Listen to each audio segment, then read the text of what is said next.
Nah, Rasulullah SAW tak pernah menikah dengan istri yang lain selama hidup dengan Sayyidah Khadijah. Kemudian setelah wafat, barulah Rasulullah SAW menikah kembali setelah wafatnya Sayyidah Khadijah.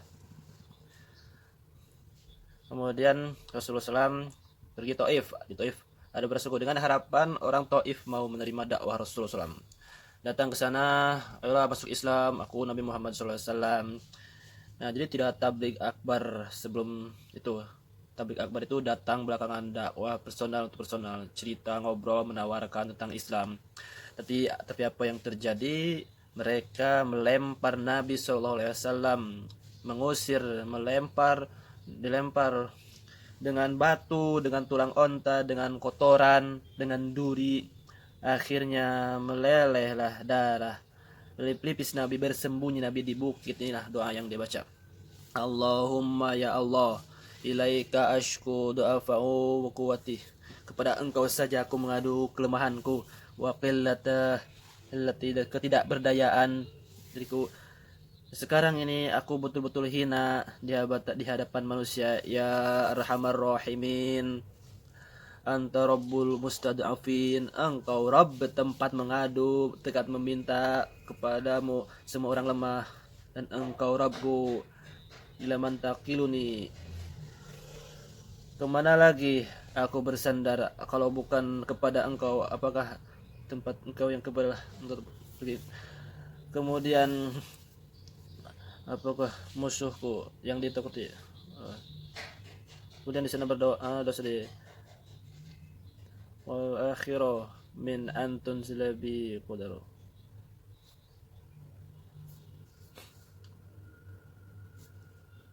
Darah masih menetes, doa baru selesai, datang malaikat. Mana yang paling besar Muhammad, biar ketimpakan kepada mereka. Apa kata Nabi? Bal arju ayyukhrijallahu min ashabihim man ya'budullaha wahdahu la yusyriku bi syai'a. Semoga Allah mengeluarkan dari tulang sulbi mereka anak-anak yang menyembah Allah dan tidak mempersekutukan Allah. Darah sedang meneter, malaikat meneter. Bukit mana tuh? Bukit mana tuh itu? Nabi malah mendoakan keluarkan dari sulbi mereka. Ayahnya jahat, datuknya jahat, tapi cucunya tidak. Doa Nabi dikabulkan. Taif itu sekarang 100% muslim. Nama-nama suku yang menolak, daftar-daftar yang menolak itu banyak. Yang menolak, Nabi datang ke sini ditolak, datang ke sini ditolak. Semuanya didatangi oleh Nabi SAW. Padahal mereka ini masyarakat kesukuan, datang ke suku ini tolak, datang suku ini tolak, datang suku itu tolak. Di dakwah itu, dakwah Rasul itu selalu ditolak.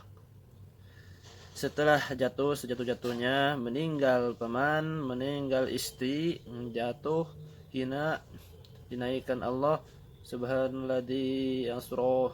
Nah di situ subhanalladzi asra bi adil itu hijrah dari Masjidil Haram ke Masjidil Aqsa, alladzi barakna haulahu min nuriyahu min ayatina innahu huwas samiul basir. Surat Al-Isra, Isra Mi'raj. Nah disitulah ayat Isra Mi'raj. Isra Mi'raj satu sisi membahagiakan, di sisi lain makin menjatuhkan, karena mereka menuduh Nabi gila, menuduh baginda gila. Beberapa orang menerima dakwah mereka di luar Mekah. Suhaib, kemudian Iyas, Abu Dar, Al-Ghifari, nah itu yang terkenal. Abu Dar, Al-Ghifari Tufail, Ibnu Amr Ad-Dausi, dan Dimas Al-Aj. Ini Dimas Al-Azid. Mereka masuk Islam, tapi bukan orang Mekah, orang datang dari jauh-jauh mendengar berita tentang Rasul, datang. Yang didatangi tak masuk Islam menentang, yang tak pernah dikunjungi masuk Islam. Itulah yang kita usahakan tak berhasil, yang kita tanam kita pupuk tidak berhasil, yang tidak ditanam berdiri berhasil bertumbuh. Jadi masalah hasilnya Allah Ta'ala. Ini yang tidak didakwahi malah datang bersahadat di hadapan Nabi, asyhadu alla ilaha illallah. Mereka datang dari luar. Umur 51, Fajar baru datang menyingsing dari negeri bernama Yastrib, tempat di musim haji Zulhijjah. Datanglah orang-orang dari Yastrib. Ini orang yang pertama masuk Islam dari Madinah. As'ad bin Zurarah, Aus bin Haris, Rabi bin Malik, Utbah bin Amir, Uqbah bin Amir, Zabir bin Abdullah. Nah ini mereka datang, mereka sudah lama dengar tentang Nabi Muhammad SAW, tentang berita Rasul. Pas musim haji mereka datang 8 hari 8 malam mereka naik onta sampai ke Mekah. Dan pada saat di Aqabah ini mereka bulan Syawal tahun ke-10 kenabian. Nah ini mereka masuk Islam, lalu kemudian di umur 51 ini Nabi menikah dengan Aisyah. Menetap setelah hijrah, menikah sebelum hijrah. Umur 52 Nabi SAW ini baiat Aqabah. Disebut baiat Aqabah kenapa? Karena terjadinya di tempat melontar jumrah Aqabah musim haji tahun ke-12 kenabian. Terdiri dari 12 orang, 5 orang yang hadir di tahun yang lalu, 5 tahun yang lalu ditambah lagi yang 7. Tahun lalu adanya yang 5 dosa itu, ditambah lagi 7, 12 orang. Rasulullah SAW mengutus Mus'ab bin Umair ke Madinah. Setahun sebelum Nabi pindah sudah diutus orang duluan, namanya Mus'ab bin Umair. Kemudian Mus'ab pergi ke Madinah dengan 12 orang ini, ajarkan mereka Islam. Jadi jangan bayarkan Nabi datang ke Madinah, kata orang Jawa, ujug-ujug, tak dapat apa-apa, tiba-tiba datang, penuh dengan persiapan. Tahun pertama, tahun kedua, tahun selanjutnya. Nah, jadi sebab persiapan. Ini bunyinya ta'alau, sini, bai'uni, kalian baiat aku, ala an tusyriku billah, jangan bersekutukan Allah, la tasriku, jangan mencuri, la tasnu, jangan berzina, la taqtulu auladakum, jangan bunuh anak kamu, la ta'du biduhtanin, jangan sebar isu-isu, dan sampai akhir. Ini larangan-larangan, jangan ini. Ini yang disebut dengan baiat. Sekarang banyak aliran-aliran pakai baiat tuh, ente ngaji sama Ustaz Somad udah ada baiat, tak ada. Nah itu sistem baiat itu guru kami. Tak baiat, besok laku baiat. Nah, tapi bawa mahar 500, udah ujung-ujungnya duit. Baiat itu sumpah setia. Mereka 12 orang bersumpah setia di hadapan Nabi SAW di baiat Aqabah. Umur 53 Nabi baiat Aqabah 2, musim haji tahun ke-13 kenabian. Jumlah peserta yang membaiat Nabi ramai 73 orang. 73 orang laki-laki, 2 orang perempuan. Perempuan yang ikut baiat nama Nusaibah, Asma, sebagai Asma binti Amr. Isi baiatnya, ala sam'i, kami mendengar, wa ta'a, dan kami patuh, dalam keadaan semangat maupun lemah, untuk menolong dalam keadaan sulit, untuk amar ma'ruf nahi mungkar, akan menolong dakwahmu. Kami akan ma'ruf nahi mungkar. Nabi mengangkat para mentor lah kalau sekarang. Jangan ya dakwah Nabi berstrategi. Diangkat Nabi 9 orang dari suku Khazraj, 3 orang dari suku Aus. Kemudian setelah balik, ini kepala, ini ketua, ini ketuanya, penanggung jawabnya. Antum ala qaumikum, kalian terhadap suku kalian. Lima fi kufala, kalian menjadi penanggung jawab. Ismnya kalian. Sebagaimana Isa mempunyai murid-murid Hawariyin, begitu pula ya keadaan kalian. Wa ana kafilun ala, saya penanggung jawab utama. Di bawah itu ada ini manajemen strategi. Jadi tak bisa main sendiri, harus ada pimpinan tertinggi ke bawah. Di bawah itu ketua-ketua yang akan bertanggung jawab pada suku masyarakat itu. Setelah siap, barulah Nabi hijrah. Hijrah Kamis 26 Safar tahun ke-14 kenabian. Tempatnya 12 September 620 sesuai jadi ya. Selesai. Rapat 14 ke suku di Darun Nadwah. Apa hasil rapatnya? Nabi Muhammad harus kita bungu. Oh, itu orang-orang itu. Tak ada cerita ya. Ini dia sudah kacau katanya. Sudah hancur Makkah ini gara-gara dia. Maka dia harus dibunuh. Nah, berencana membunuh Rasul di situ. Kamis malam Jumat Rasul pergi bersama Abu Bakar menginap di Jabal Tsaur 3 malam. Malam Senin Ahad malam Senin bertolak menuju Yathrib. 3 malam transit langsung berangkat. Strategi lagi, Ali bin Abi Thalib menggantikan Nabi tidur di tempat tidur. Abu Bakar Siddiq menemani di Jabal Tsur. Asma bin Abi Bakar ngantar makanan. Abdullah bin Abu Bakar bawa berita. Update. Amir bin Buhairah gembala kambing. Pura-pura gembala kambing di bawah. Kalau macam-macam, nah itulah. Itu ada juga penunjuk jalan juga. Jangan bayangkan hijrah itu bismillah atau hijrah itu la haula quwata illa billah kun fayakun terjadi. Tidak seperti itu, tetapi banyak strategi. Itulah strategi rusak konsentrasi, mencium bau mulai kambing. Mencium bau bulai kambing, mencium bau daging. Oh, ini sudah ini.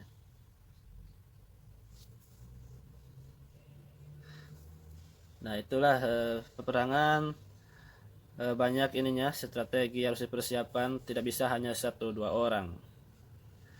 Tetapi di sekeliling itu. Kemudian habis itu hijrah hari Senin Rabiul Awal 23 September sampai Rasul di tempat bernama Kuba, tempat sampai Kuba. Hari Jumat bertolak ke Yathrib, sholat Jumat di kampung Bani Salim. Ini dalil boleh sholat Jumat. Kemudian Jumat, nah di situ 12 Rabiul Awal sampai Madinah. Kemudian di sana akhir sampai di sana. Apa yang dijelaskan? Rekonsiliasi membangun Masjid Nabi, kemudian mempersaudarakan Aus dan Khazraj, kemudian mempersaudarakan Muhajirin dan Ansor, kemudian mempersaudarakan penduduk Madinah. Kemudian ada juga di sana tuh disebutnya piagam Madinah. Yang orang Yahudi sama orang Islam saling tolong menolong. Siapa yang memerangi perjanjian damai ini sama-sama tolong menolong, jangan sampai bermusuhan.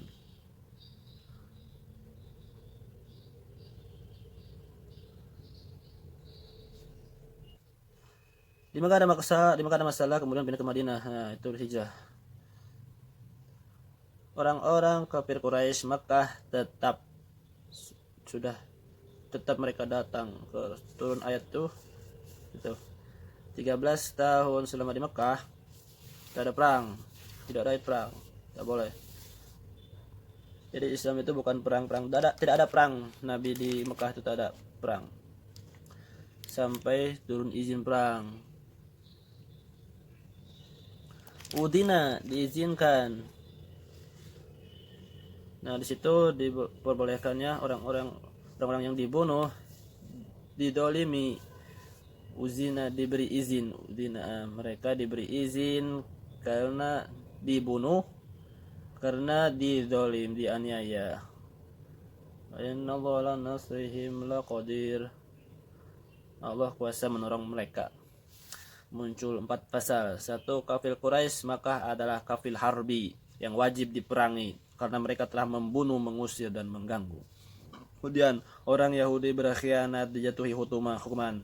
3. Nasrani yang mengusir kaum muslimin diperangi hingga membayar jizyah. Yahudi, Nasrani, musyrik yang masuk Islam tidak boleh diganggu. Itu istilah zimmi dan harbi. Zimmi tetangga kita, zimmi.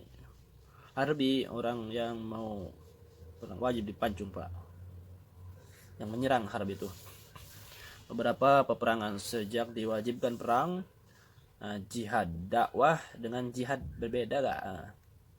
Muncul perang. 1. Orang di tahun pertama berada di Madinah banyak peperangan. Ada yang 30 orang, ada yang 60 orang, ada yang 70 orang, ada yang 200 orang. Ini 200 mulai ramai pasukan Nabi SAW. Tahun kedua kita mulai urus satu dua tiga tahun selanjutnya. Tahun kedua Hijriah, bulan Safar perang, bulan Rabiul Awal perang yang terbesar, perang Badar. Nah, ini tahun kedua, perang Badar, perang terbesar. Pelajaran Ramadan bukan bulan tidur. Ramadan adalah bulan jihad. Berapa jumlah kaum muslimin? 313 sampai 314. Hasilnya 50.000 dinar. 1 dinar 4,25 gram. 1 gram emas 4,25 gram. 100 kali 2 juta. 2 juta kali 50.000, lebih kurang 100 miliar. Tahun kedua itu kaum muslimin mendapatkan harta rampasan perang 100 miliar. Apakah perangnya itu hadiah dari Allah? Pakai strategi. Pertama, berkemah di dekat oase agar mampu menguasai persediaan air. Sahabat angkat tangan, ya Rasulullah, apa ada wahyu di mana kita berkemah? Tak ada wahyu. Kemudian kita berkemah di sini supaya apa? Supaya air kita kuasai. Kita sudah menang 1-0. Nanti airnya habis gimana? Kemudian keluar dari kemah di awal waktu. Nah, ini Nabi mengajak besok pagi-pagi kita keluar. Kemudian perang, mana matahari terbit? Sana. Kita berkemah di sana. Berkemah tempat matahari terbit supaya matahari muncul, maka musuh silau. Sudah menang 2-0 ya. Kemudian ketiga, kita mesti tahu jumlah musuhku tuh berapa, maka dijaga tempat airnya. Malam-malam datang kafir musyrik ngambil air, kemudian ditangkap. Nah, di situ diinterogasi. Kebetulan yang mengambil air itu tukang masak. Berapa ekor onta kalian potong setiap hari? Tanya. Kamu yang masak, berapa yang kalian potong onta? Kata dia antara 9 sampai 10 ekor. Kemudian Nabi langsung ngambil kesimpulan, berarti jumlahnya terus sekitar 900 sampai 1000-an lah. 300 lawan 1000 orang. Nabi berdoa dari Isya sampai subuh.